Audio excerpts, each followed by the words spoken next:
بسم اللہ الرحمن الرحیم۔ محترم ناظرین، اپنی گردن کی پچھلی جانب برف کا ایک ٹکڑا کچھ دیر کے لیے رکھ دیں۔ ایسا کرنے سے دماغ کو بہت سکون ملتا ہے، کندھے کے پٹھوں کو آرام ملتا ہے۔ آپ کھلی آنکھ سے چھینک نہیں سکتے۔ جسم کی رگ رگ میں طاقت ڈالنے کے لیے نہار منہ کھجور پیس کر گائے کے دودھ میں ڈال کر پی لیا کرو۔ گنا چوسنے سے کبھی جلد کالی نہیں ہوگی۔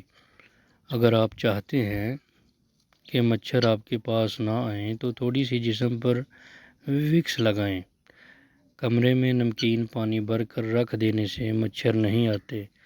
غصے والی عورتوں کے ہونٹ باریک ہوتے ہیں۔ خواب ٹوٹ جائیں تو دوبارہ اس خواب میں جانا چاہو تو بائیں جانب لیٹ جاؤ۔ حکیم لقمان کی عورتوں کو چند نصیحتیں۔ اگر تم چاہتی ہو کہ تمہاری اولاد نیک ہو تو ہمیشہ اپنے خاوند سے رزق حلال کا تقاضا کرنا۔ اگر تم چاہتے ہو تمہاری زندگی اچھی گزرے تو صدقہ کرتی رہنا۔ اگر تم شوہر کے گھر خوش رہنا چاہتی ہو تو غیروں کی باتوں پر دھیان مت دینا۔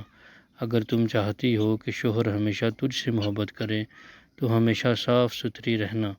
اگر تم چاہتی ہو کہ آپ کا گھرانہ سب سے اعلیٰ ہو تو بچوں کی اچھی تربیت کرنا۔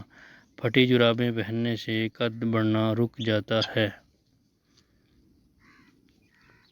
آپ کا بستر جتنا آرام دہ ہوگا اتنی ہی نیند اچھی آئے گی۔